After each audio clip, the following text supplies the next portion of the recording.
السلام علیکم ورحمۃ اللہ وبرکاتہ۔ محترم حضرات، امید ہے کہ سب خیریت سے ہوں گے۔ میں آپ کو ایک دل دہلا دینے والا واقعہ بتاتا ہوں کہ آج فرید آباد جماعی کالونی بڑکل کے اندر جو جماعی کالونی بنی ہوئی ہے، بڑکل سے تھوڑے کنارے پر آج سرکار کی طرف سے اس کو توڑا جا رہا ہے۔ یہ وہ مسجد ہے جس کے بارے میں آپ کو بتلانا جا رہا ہوں۔ پوری بستی کو، پوری کالونی کو توڑا جا رہا ہے، اور یہ بڑی عالیشان مسجد بنی ہوئی ہے۔ کیا اس کے اندر ٹیل لگے ہوئے ہیں، کیا پتھریں لگے ہوئے ہیں، بالکل منقش اس کو سجا رکھا ہے۔ بہترین مسجد ہے اور بہت قدیم مسجد ہے ماشاءاللہ، اور مسلمانوں کی تعداد بھی کافی ہے، پوری مسلم بستی ہے، اور غریب طبقہ کے لوگ بیچارے اس کے اندر رہتے ہیں۔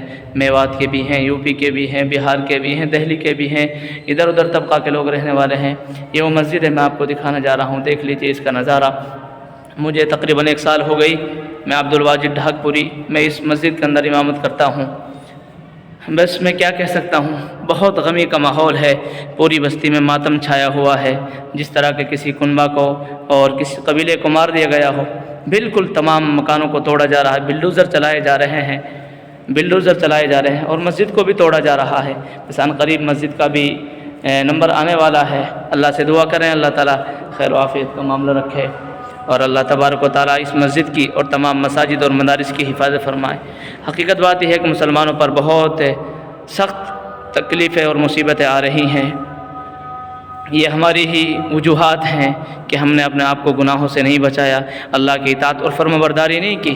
اس لیے میں تمام اپیل کرتا ہوں تمام مسلمانوں سے کہ اپنے آپ کو گناہوں سے بچائیں، اپنے آپ کو نیک اعمال پر جمائیں، اللہ کی اطاعت اور فرمانبرداری کریں، اپنے آپ کو ہر طرح کے گناہوں سے بچانے کی کوشش کریں، شریعت کے مطابق زندگی گزارنے کی کوشش کریں۔